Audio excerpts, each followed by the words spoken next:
First word, please take your pen and notebook out of your bag. Okay, take your pen and notebook out of your bag.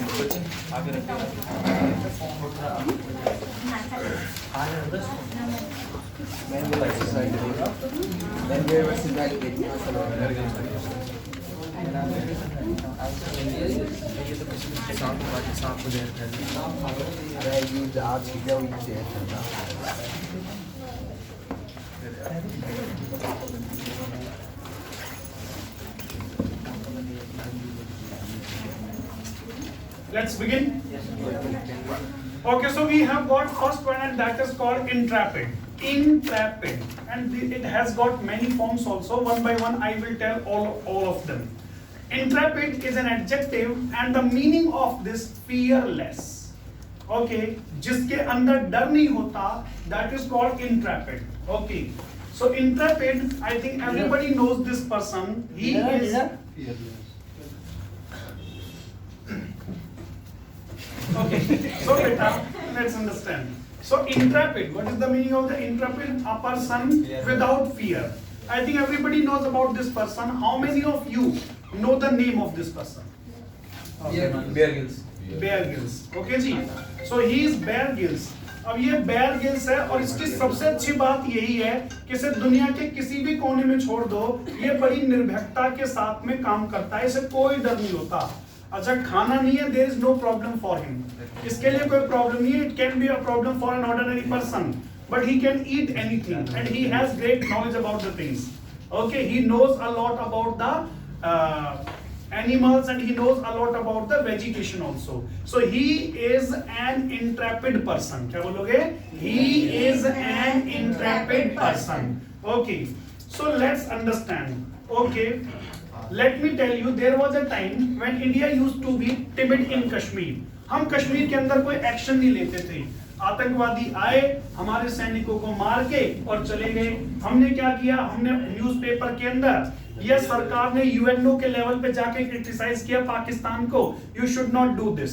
लेकिन India ने अब क्या हुआ? India में एक बदलाव आ गया. इंडिया ने कहा अगर तुमने हमारे सैनिकों को मारा तो इसका तुम्हें जवाब देना पड़ेगा. तो आज की डेट में जो सेना को जो आजादी मिल चुकी है तो वो कैसे काम कर रही है? It is working intrepidly. कैसे वर्क कर रही है? इंट्रेपिडली, बिल्कुल निर्भीकता के साथ में. उसका रिजल्ट क्या हुआ? Let's understand. मैं आज ये लिख करके लाया हूं ताकि तुम इनके बीच की बातें भी सीख सको. ठीक है ना? हर रोज मैं बता के चला जाता हूं, तुम लिखते कुछ नहीं हो. यहाँ लिखा Indian army in Kashmir is taking Intrepid decisions. What kind of decisions? Intrepid decision. किसी का कोई डर नहीं है. अगर कोई पत्थर मारने आया है, अगर तुम्हें डिस्टर्ब कर रहा है तो तुम अब उसको उड़ा सकते हो. मतलब एक गलत थोड़ा सा शब्द है, लेकिन बंदूक की नोक, सॉरी बेटा, जब गन की नोक है उसकी तरफ मोड़ी जा सकती है. ठीक है. So Indian army in Kashmir is taking Intrepid decision against terrorism and terrorist. That's why we couraged to teach them a lesson in their heavenly abode. Write down this word, heavenly abode. Heavenly. अब ये थोड़ा गलत लिख गया, हम बात कर लेंगे. Okay, them lesson in their heavenly abodes in Pakistan by surgical strike. Write down the word heavenly abode. Write down this word heavenly abode. What does it mean? इसका मतलब होता है जहां पर आप बिल्कुल सुरक्षित होते हैं, आपको कोई हाथ नहीं लगा सकता. जैसे आप स्वर्ग में बैठे हुए हैं और स्वर्ग में आपको कोई टच नहीं कर सकता ना. तो आज से पहले पीओके में बैठे रहते थे बड़े शांति से. यहां से हमारे सैनिकों को मार के गए और बैठे पीओके के अंदर. अब इंडिया ने क्या किया? इंडिया ने इनके खिलाफ ये इंट्रेपिड डिसीजन, निर्भय जो होगा तो देखा जाएगा, जाकर के इनको इनके देश में ठोकना इस बार. Have you understood? अरे एक की बात समझ में नहीं आई. So write down the word intrepid, I-N-T-R-E-P-I-D. Write down the adverb form of this intrepidly, I-N-T-R-E-P-I-D-L-Y. Intrepidly. Okay, write down the word heavenly abode. Heavenly abode, स्वर्ग के जैसा घर जहां पर तुम बिल्कुल सुरक्षित हो. Look at this man. इस आदमी को देखो. इसको क्या बोला? इसको एक हल्का जहाज दे दिया उड़ाने के लिए, और भाई पाकिस्तान की तरफ से एक जहाज उड़ाता जो सर्जिकल स्ट्राइक करना चाहता था, उसको बोलते हैं एयर स्ट्राइक. इसने जहाज उड़ाया और इसने हल्के जहाज से ही उसके बहुत भारी भरकम जहाज को मार गिराया. अब एक्चुअल हुआ क्या? फिर इसका जहाज भी नीचे गिर गया. नीचे गिरा इसका जहाज. अब इनको पता नहीं चलता in which country you have fallen down. तुम किस कंट्री में, इनको नहीं पता, हवा से नहीं पता चलती है बात. ये जाके वहां पर गिर गया, इसको चोट लगी, इसने वहां पर जैसे लोग देखने के लिए आए इसे, भाई क्या हुआ तुम्हें, तो लोगों को पता चल गया हिंदुस्तानी है, पाकिस्तानी चाल खेल रहे थे इसके साथ। इसने पूछा am I in my means am I in India, क्या मैं भारत में हूं? उन्होंने कहा हाँ तुम भारत में हो। बोला अच्छा भारत में हूं। बोला भारत माता की इन्होंने पाकिस्तानी उसने कहा बोला भारत माता की, उन्होंने इसको पीटना शुरू कर दिया। अब इसको समझ में आ गया था I am not in India, इसको समझ में आ गया I am not in India. इसने उसके बाद पता क्या किया, इसने कहा मेरे पास गन है, गन से तो मारना नहीं है, मुझे मार ही देंगे। इसके पास जितने भी कागज थे ना इसने फाड़ डाले सारे, और सारे कागज उसमें बहा दिए पानी में, क्योंकि इनको बोला जाता है कि इनके पास बहुत सीक्रेट डॉक्यूमेंट्स होते हैं, वो डॉक्यूमेंट्स दुश्मन के हाथ ना लगे। सो ही इज प्रोफेशनली ट्रेन्ड, क्या बोलोगे, ही इज प्रोफेशनली ट्रेन्ड। इसने कैसे बिहेव किया, well trained fighter plane pilot Abhinandan Kumar face the situation intrepidly, face the situation intrepidly, बड़ी बहादुरी के साथ में इसने क्या किया था, सिचुएशन को फेस किया था। पाकिस्तान के ऑफिसर से पूछ रहे थे कुछ सवाल, तो उसने इन्होंने बिल्कुल सीधे शब्दों में कह दिया कि मैं इसका जवाब नहीं दूंगा, वेदर यू लाइक इट और नॉट, मैं इसका जवाब नहीं दूंगा। तो सिचुएशन कैसे फेस करी इन्होंने, इंट्रेपिडली सिचुएशन को फेस किया। चलो लेट्स अंडरस्टैंड नेक्स्ट वन। अब यहां पर देखो, थोड़ा आगे निकल गए हम एकदम से, माफ करना बेटा, ऐसे डिस्टर्ब होती क्लास में, अच्छा नहीं। लेट्स अंडरस्टैंड, यहां पर देखो these are the females of Afghanistan, ये अफगानिस्तान के फीमेल्स हैं and they are demanding for the rights. अब ये कहीं और की पिक्चर हो सकती है, but the same picture was published in the newspaper also, जहां पर एक आतंकवादी औरतों को धमका रहा था। अगर भाई इन औरतों को अपने अधिकार चाहिए, so the females of Afghanistan will have to fight intrepidly if they want to acquire. Write down the word acquire. ACQUIRE. Write down the word acquire. What is the meaning of the acquire? Acquire का मतलब है प्राप्त कर लेना। Acquire का मतलब क्या होता है, प्राप्त कर लेना। I have acquired the skills which are capable to provide me a job. मैंने वो सारे स्किल्स ले लिए हैं जो मुझे क्या है कि मुझे जॉब दिलवा सकते हैं। Why are you coming here? Because you want to acquire knowledge of English. Have you understood? So acquire का मतलब है प्राप्त कर लेना। Acquirement तो तुमने सुनी होगी, acquirement होती है जब जमीन को सरकार एक्वायर कर लेती है तो उसको प्राप्त कर लेती है, वो किसानों से उसको ले लेती है। Let's understand next one. It is really a very good word that is called invincible. Write down the word invincible. INVINCIBLE. Which cannot be defeated or undefeatable. ऐसा कुछ जिसको हराया ना जा सके, ऐसा कुछ जिसको हराया ना जा सके, that is called invincible. अब तुम देखो मेडिकल साइंस कहां तक पहुंच चुकी है। Here you can find that this is a robot and testing the things. अब ये रोबोट है, ध्यान से देखो, और ये चीजों को टेस्ट कर रहा है। It means nowadays we have got robots which can operate a person, जो आदमी का ऑपरेशन कर देते हैं। और ऐसी भी टेक्निक आ चुकी है, means after the operation within 30 minutes and 45 minutes you can go to your home. 40-45 minute में आपको रिलीज कर देते हैं, वो जाओ अपने घर। इस तरह की टेक्निक भी आ चुकी है।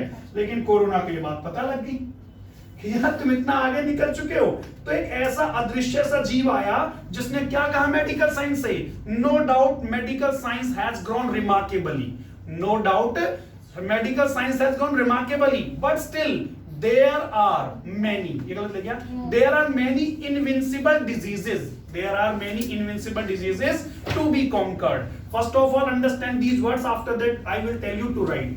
The first word is remarkably. What is the meaning of the remarkably? remarkably का मतलब होता है विशेष रूप से। क्या होता है remarkably का, विशेष रूप से। जैसे remark कर दे रहे, देखो mark करना, remark करना, इस वर्ड की गहराई में जाना पड़ेगा तुम्हें। देखो रिमार्केबल, जैसे हम कहते हैं India has made remarkable process in the field of science. Bharat ने कैसी प्रोसेस करी है, स्पेशल, मतलब कि कुछ खास पा लिया साइंस के अंदर, ठीक है, तो वो हाँ आउटस्टैंडिंग, वेल डन बेटा, ठीक है। No doubt medical science has gone remarkably, but still there are many invincible diseases. अभी भी ऐसी बीमारियां बची हैं जिन पर अभी तक जीत हासिल नहीं हो सकी है। जैसे हम कहते हैं cancer has been conquered. What is the meaning of the conquered? Conquered होता है जीत लेना किसी चीज को, ठीक है। एक मूवी भी हॉलीवुड में कॉन्करर हो सकती है, ठीक है, कॉन्करर होता है विजेता। तो मेडिकल साइंस में बहुत तरक्की कर ली, no doubt about it, but there are many invincible diseases to be conquered. अभी भी बहुत सारी ऐसी डिजीज हैं जिन पर जीत नहीं पाई गई है। बहुत सारी है जो कि अभी भी क्या बनी हुई है, क्या बनी हुई है, इनविंसिबल बनी हुई है। Got it? अरे आज मेरी बात तो समझ में नहीं आ रही है, ठीक है। So write down the word conquer also, CONQURE। This is third form of this, write down the word conquer, CONQURE। Conquer का मतलब क्या था, कॉन्कर का मतलब है किसी चीज को जीत लेना। ब्रिटिशर्स ने हमको क्या कर लिया था, कॉन्कर कर लिया था। Britishers conquered us, Britishers conquered us. Have you understood? आगे कोई बात समझ में? अब देखो नेक्स्ट एग्जांपल देखते हैं। It is also a very good example and this is the example of Indian army. चलो छोटी सी तुम्हें कहानी सुनाता हूं, उसके बाद तुम्हें बताऊंगा इंडियन आर्मी है क्या, तुम्हें आज पता लगेगा कितनी ताकत है इसमें। यहां पर लिखा है, there is an old saying about the strength of Indian soldiers, if they are given American weapon, British commandant, then they become invincible in the battle ground. Bharat के सैनिक के बारे में कहा जाता है कि अमेरिका को इसका हथियार दे दो, अमेरिका का हथियार दे दो, ब्रिटेन का ऑफिसर दे दो, ब्रिटेन का ऑफिसर दे दो, और फिर भारत का सैनिक कोई युद्ध में हरा दे, ऐसा हो नहीं सकता। इतना बहादुर इंडिया का सैनिक, अगर उसे अमेरिका के सोफिस्टिकेटेड वेपन दे दिया जाए, ब्रिटेन का एफिशिएंट ऑफिसर दे दिया जाए, और सिपाही हो भारत का, ऐसा हुआ नहीं कि वो युद्ध के मैदान में हार जाए। आगे बात समझ में? So Indian soldiers become invincible. क्या बोलोगे? Indian soldiers become invincible if they are given sophisticated technology, if they are given sophisticated technology. अरे जरा सोच के देखो ना, वो कितना मॉडर्न प्लेन लेकर आए थे इंडिया में घुसपैठ करने के लिए। इंडिया की तरफ से मिग 21 लेकर उड़ाता है, कोई छोटा प्लेन लेकर उड़ा और उसको मार दिया उसने हवा से हवा में, है ना सैनिक में दम। आई बात समझ में नहीं आई? अभी चाइना कह रहा जी मैंने वहां तक रोड बना लिया, मैंने ये कर लिया वो कर लिया। इंडिया के सोल्जर भी पैदल पैदल भाग जाते हैं वहां तक, 3-3 4-4 दिन तक वो इतनी बर्फ के नीचे चलते रहते हैं। तो इंडियन सोल्जर के बारे में कहा जाता है, Indian soldiers become invincible if they are given sophisticated technology, if they are given modern technology. अगर उनको मॉडर्न टेक्नोलॉजी दे दी जाए ना, फिर ये हारेंगे नहीं किसी युद्ध में। अब देखो जी इनकी कहानी सुन लो। इनके पीछे ना हेलीकॉप्टर खड़ा हुआ है, इसको बोलते हैं Chinook helicopter. What do we call this? Chinook helicopter. भाई ये गांव के गांव को उठा के एक तरफ से दूसरी तरफ रख देगा, मतलब टैंक को उठा ली जाता है। टैंक में कितना वजन होता है, कितने टन, इसमें टैंक को बांधो और जहां तुम्हें उतारना उस टैंक को वहां पर उतार देगा। They are called Chinook helicopters. मतलब इनके पास इतनी सोफिस्टिकेटेड टेक्नोलॉजी है अमेरिका वालों के पास कि इनको क्या माना जाता है? Invincible. What do we consider them? Invincible. लेकिन अभी क्या हुआ इनके साथ में? अभी इनके साथ में भाई कुछ यूं हुआ कि ये अफगानिस्तान से एक तरह से हार के निकली। There are many reasons behind that, there are many reasons behind that. इसके पीछे बहुत रीजंस हो सकते हैं। सैनिक नहीं हारे, पॉलिटिकली कुछ गड़बड़ी हुई तब हारे ये, ठीक है। तो आप अमेरिकन सैनिकों को ना आज भी तुम सच मानना, they are considered invincible army, they are considered invincible army. ये अपनी जान लड़ा देते हैं, हारते नहीं, सच बात है ये। हालांकि पॉलिटिकली थोड़ा गड़बड़ हो गई तो इसलिए इनको इस देश को छोड़ के जाना पड़ा। अब देखो इंडिया भी, जो पूरी दुनिया है ना उसके अंदर लगी हुई है भाई गर्मी। मतलब कि पूरी दुनिया के अंदर अगर तुम देखोगे तो क्या पाओगे कि भाई पूरी दुनिया गर्म होती जा रही है, दिन प्रतिदिन गर्म होती जा रही है। अब ये क्या कह रहे हैं कि साइंटिस्ट ने कहा, if the countries continue with the production of CO2 then it will be invincible to curb global warming. अगर जिस इस गति से तुम कार्बन डाइऑक्साइड पैदा कर रहे हो, ये यूं ही जारी रहा, then it will be invincible. मतलब कि ग्लोबल वार्मिंग को जीतना, इसको कंट्रोल करना क्या हो जाएगा? इनविंसिबल हो जाएगा। ये तुम्हारे बस के बात नहीं रहेगी, तुम्हारे हाथ से बार बात निकल जाएगी और तुम कुछ कर भी नहीं पाओगे। Have you understood? चलो जी नेक्स्ट वर्ड। ओके चलो एक छोटी सी बात सुनाता हूं। Invincible cricket team of Australia.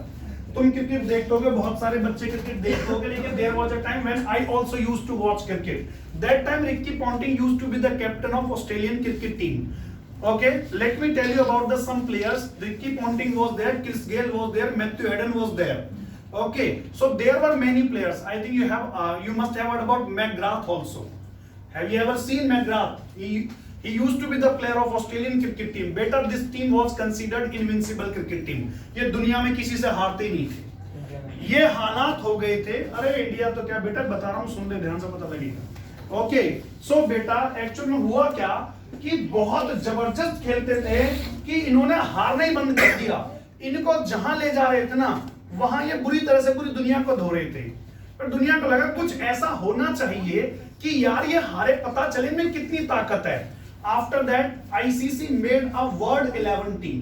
ICC ने कहा पूरी दुनिया से 15 बेस्ट प्लेयर चुनो, ऑस्ट्रेलिया एक तरफ और पूरी दुनिया की क्रिकेट टीमें एक तरफ, उनसे 15 खिलाड़ी चुने गए। उन 15 खिलाड़ियों में वीरेंद्र सहवाग, सौरव गांगुली, सचिन तेंदुलकर, कुमार संगकारा, ठीक है जी, उनके अंदर थे। तब मैं क्रिकेट देखता था। Sourav Ganguly became the captain of the world 11, Sourav Ganguly बना। अब तुम्हें क्या लगा हार गई होगी? ओपनिंग में पता है कौन गया था? शाहिद अफरीदी एंड वीरेंद्र सहवाग। पता नहीं तुम क्रिकेट कितनी देखते हो। इतना खौफ होता कि इनके सामने तुम्हें लगा होगा हार गई ऑस्ट्रेलिया। ऑस्ट्रेलिया बहुत बुरा धोया था। Have you understood कि ऑस्ट्रेलिया तभी भी नहीं हारी थी। तो एक टाइम हो गया था when they became invincible, when they became invincible।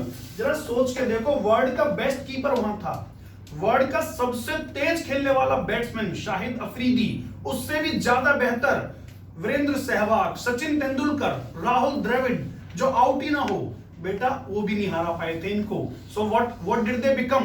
They become invincible. What did they become? They become invincible. ये बन गए थे भाई invincible. Let's talk about this also. चलो जी, छोटी सी बात है, बस इसको समझ लेना। आज की डेट में तुम क्या पाते हो? तुम पाते हो कि भाई जो टेररिज्म है ना, वो भी इनविंसिबल बनता जा रहा है। कोई बहुत कम नेशंस हैं जो इसको हरा पा रहे हैं। देखो, self interest of the countries have made terrorism invincible. मैंने ये सेंटेंस क्यों लिखा? देखो, एक्चुअल में है क्या, टेररिज्म ऐसा नहीं है जिसको जीता नहीं जा सकता है, जिनको ऊपर जीत हासिल नहीं की जा सकती। लेकिन मेरा इंटरेस्ट क्या है? मेरा इंटरेस्ट है कि अमेरिका अफगानिस्तान से निकले। अच्छा, अमेरिका का इंटरेस्ट क्या है? अमेरिका का इंटरेस्ट ये है कि भाई मैं यहां से निकल जाऊं और चाइना फंसे यहां। ठीक है, तो सबके अपने अपने क्या है इंटरेस्ट है, सबके अपने अपने चालाकियां हैं। जैसे कहते हैं ना, मेरा, तुम समझ पा रहे हैं इंटरेस्ट का मतलब क्या होता है? मतलब मेरे लिए ये अच्छा है, ठीक है, तो मेरे लिए अच्छा है, मेरे लिए कि चाइना बाहर में जाए, मुझे यहां से निकलना है। चाइना को लगता है यहां से निकालो इनको, क्योंकि इनके पास बहुत सारा नेचुरल रिसोर्स पड़ा है, मुझे वो निकालना है। तो दुनिया में सेल्फ इंटरेस्ट ने क्या बना दिया? टेररिज्म को इनविंसिबल बना दिया। So better let's understand the other forms of this. Invincible is an adjective, invincibly is an adverb, and invincibility is a noun. Write down these three forms. Invincible, I-N-V-I-N-C-I-B-L-E, invincible is an adjective, invincibly is an adverb, invincibility is a noun. Invincibility is a noun. Let's understand. Next समझने की कोशिश करते हैं. That is called lethal. That is called lethal. What is the meaning of the lethal? Lethal का मतलब that can cause death or great damage. ऐसा कुछ जो मार दे या कोई भारी नुकसान कर दे। चलो मैं तुम्हें समझाता हूँ। कई देशों में सजा होती है, वहां पर होता है lethal injection. What is the meaning of the lethal injection? The meaning of lethal injection, it is given to the criminals. Criminals को दे दिया जाता है, and is slowly and gradually it starts controlling the heartbeats of the prisoner. He suffers pain, but slowly and gradually it dies that person. So as we hang people, in the same way, lethal injections are given to the heinous, means hardcore criminals. What is the meaning of hardcore criminals? Hardcore criminals, अपराधी, कुख्यात अपराधी जिनको तुम कहते हो, जिनमें कोई दया का भाव नहीं होता। फॉर एन एग्जांपल, कसाब ने कहा मुझे प्यास लग रही है, वो रेलवे स्टेशन पर था, एक बंदे ने उसको पानी ला के दिया, पानी पिलाया, उसको गोली मार दी उसके बाद। जिसने कहा ये बहुत गलत किया तुमने, जिसने तुम्हें पानी दिया उसको भी तुमने गोली मार दी, ये क्या बात हुई? तो इस तरह के जो हार्डकोर क्रिमिनल्स होते हैं, in some countries they are not hanged, they are given lethal injection. What are they given? Lethal injection. So what is the meaning of lethal? The meaning of lethal is घातक. Lethal का मतलब क्या होता है? घातक. Write down the word dangerous भी लिख सकते हैं इसका वर्ड घातक. And I have already told you, मैंने बता दूं, पर लिखा था, मैंने उसको नोट डाउन कर लिया करो, ठीक है बेटा? Okay, let me show you once again. So please, that can cause death or great damage. Let's understand. Better, this is the picture of South Asia. This is the picture of South Asia. ये south Asia के देश हैं।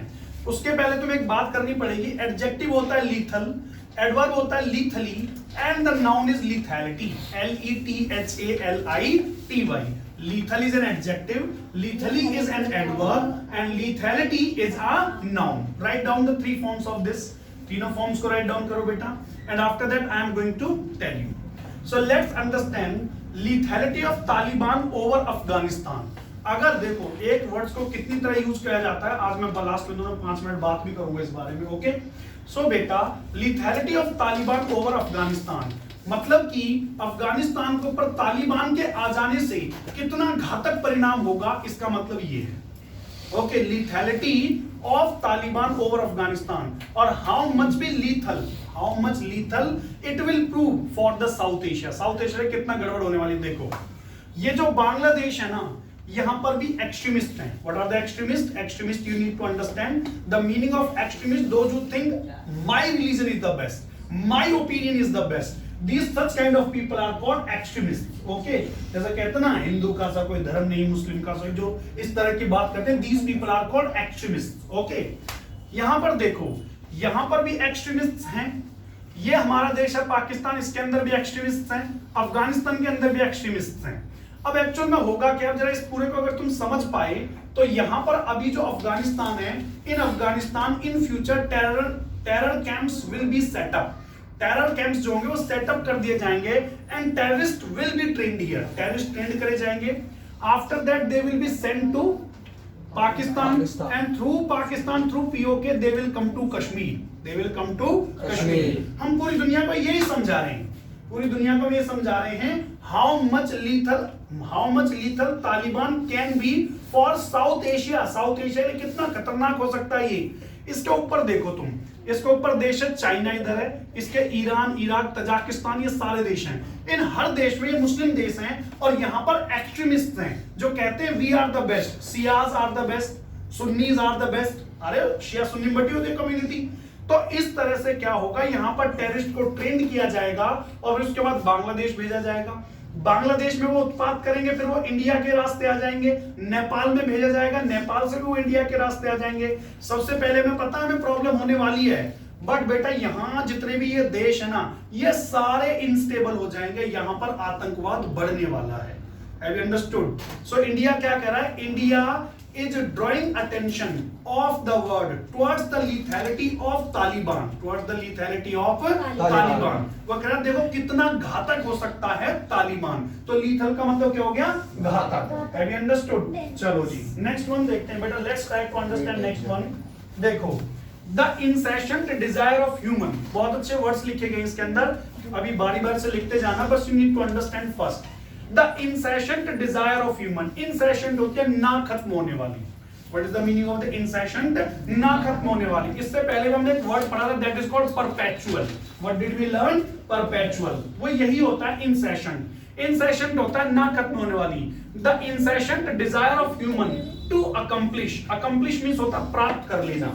Okay, which say the insatiate desire of human to accomplish acme of comfort। Write down the word acme, A-C-M-E। जो lack में लगाते हैं वो acme बन जाती है। Okay, so the meaning of the acme of comfort। जरा इसमें इतने जबरदस्त वर्ड लिखे, थोड़ा उनको एक्सप्लेन कर लेता हूँ, मुझे तभी तसल्ली मिलेगी। ठीक है, तो सबसे पहले यहाँ लिखा हुआ insatiate, जो कभी खत्म नहीं होती। अब मनुष्य को देखो, बहुत पैसा कमा लिया, बहुत सारा पैसा कमा लिया। अब तुम जरा एक बात सोच के देखो, फिर उसके बाद वो क्या करे? फिर भी कमा रहा है, फिर भी उसको कोई चैन नहीं है, फिर भी वो लग गया, फिर भी वो आगे बढ़ता जा रहा है। अब तुम देखो, एसी बन गया, एसी के बाद अच्छा मकान बना लिया, ये कर लिया, वो कर लिया, उसके बावजूद भी मनुष्य को चैन नहीं है, वो नई नई चीजें करना चाहता है। अब उसका नई डेस्टिनेशन क्या है? वो कह रहा अब चांद पे होटल बनाना है, मंगल पे कॉलोनी बनानी है मुझे। अरे यही रह लो यार, क्या वहां पर जाकर उनको क्यों परेशान कर रहे हो तुम? ठीक है, तो इनसेशंट डिजायर जो कभी खत्म नहीं होती, ऐसे desire of human to accomplish. Accomplish का मतलब है प्राप्त कर लेना। एक्मे, एक्मे होता है पराकाष्ठा। एक्मे का मतलब है किसी चीज का peak point. Acme of comfort is compelling him, compel means होता है पुश करना, to exploit every inch of nature, but it has started proving lethal for atmosphere. मनुष्य ने क्या किया? घर बनाने के लिए क्या चाहिए? लकड़ी, काटो पेड़ों को। ठीक है जी, घर में क्या चाहिए? बिजली, पूरा रोक दो नदियों को, पानी से बिजली बनाओ। और क्या चाहिए भैया तुम्हें? हमें चाहिए खाना, जंगलों को काटो, हम जमीन बनाओ, हमें अनाज चाहिए। अच्छा, पशुओं का क्या करना है? पशुओं को भाई लाओ, उनका दूध दो, दूध निकालो, पियो, और जो दूध नहीं देते उनको भगाओ यहाँ से। ठीक है, तो मनुष्य ने क्या किया? मनुष्य ने किया है कि वो every inch of the nature, मतलब जो पृथ्वी का एक एक इंच है उसको लूट रहा है वो। अब उसने क्या कर दिया, अब लीथल इफेक्ट डाला किसके ऊपर, एटमॉस्फेयर के ऊपर। आगे बात समझ, वैसे एक मिनट रुक जाओ बेटा, बातें मत करो, बातें करने का मतलब है यहाँ पर ध्यान नहीं है, बात नहीं करनी बेटा। Okay, let's understand. अब एक्चुअल में हुआ क्या, जब मनुष्य ने ये सारी बातें कर डाली तो कुछ यूं हो गया है, कुछ समय ही हो चुका है कि ये जो दोनों फेफड़े थे, इट मींस जो फेफड़े से मतलब है जंगलों से, उसका बहुत सारा हिस्सा तो तबाह हो चुका है, बस थोड़ा सा बचा है। अगर इंसान संभल गया तो ठीक है, अदरवाइज तो प्रॉब्लम हो जाएगी। ये सेंटेंस में देखो क्या लिखा हुआ है, सेंटेंस के अंदर लिखा हुआ है but it has started proving lethal for atmosphere. जो हमारी एक्टिविटीज हो रही है, जो भी हमारा सब कुछ कर रहे हैं ना हम, ये एटमॉस्फेयर पर कैसा प्रभाव डाल रहा है, घातक, बहुत नुकसान वाला। I think you have written all the things. अब ये देखो ऐसे क्या होता है, पहाड़ों के साथ साथ में रोड बनाए जाते हैं। अच्छा नीचे क्या है, नीचे नदी होती है। अब होता क्या है, ये नदी की मेहनत होती है, वो पहाड़ों को काटते काटते काटते हजारों वर्षों के अंदर रास्ता बनाती है। Are you getting my point? पहले पानी थोड़ा आता है उस जगह पर, फिर थोड़ा ज्यादा ज्यादा ज्यादा, तो हजारों वर्षों की प्रोसेस करती है एक नदी किसी जगह से निकलने के लिए। तो वो एक भी पत्थर को खराब नहीं करती, एक भी पेड़ को खराब नहीं करती। अब मनुष्य क्या करता है कि यहाँ पर तो जगह बनी हुई है, तो वो क्या करता है, पहाड़ों को इस तरह से काटना शुरू कर देता। तुम्हें उम्मीद है कि ये पहाड़ अगर बारिश आई तो नहीं गए जाएगा नीचे, जाएगा ही नीचे, इसको तुम रोक नहीं पाओगे। क्यों नहीं रोक पाओगे? अगर आप इधर देखो तो सारे पेड़ लगे हुए हैं, पेड़ नहीं तो इसको रोक रखा था। अब तुमने पेड़ ही हटा दिए तुम, क्योंकि तुम्हें रोड बनाना था, और जब तुम्हें रोड बनाना था तो हिमाचल में आजकल बहुत बड़ी गड़बड़ हो चुकी है।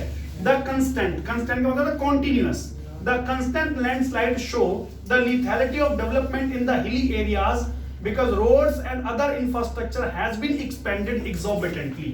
I have already taught you the word exorbitantly.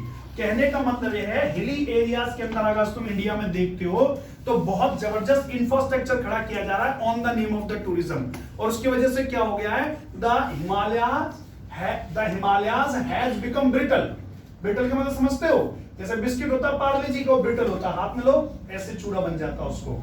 तो वैसे ही क्या होता है, जब रोड बनाए गए तो पहाड़ों को तोड़ा गया, बॉम्ब ब्लास्ट करे गए, तो अब जब हल्की बारिश होती है वो टूटे हुए एक तरह से, जैसे पानी का बहाव होता है नीचे गिर जाते हैं। तो देखो यहाँ पर क्या लिखा हुआ है, the constant landslide show the lethality of development. अब देखो वर्ड्स को समझने के लिए बहुत दिमाग लगाना पड़ता है, ठीक है।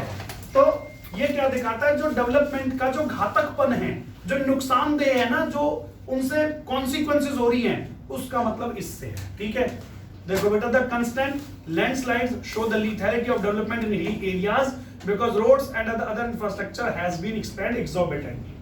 अब यहाँ पर देखो, हमारे यहाँ पर क्या हुआ था, हमारे यहाँ पर हो गया था डिमोनेटाइजेशन।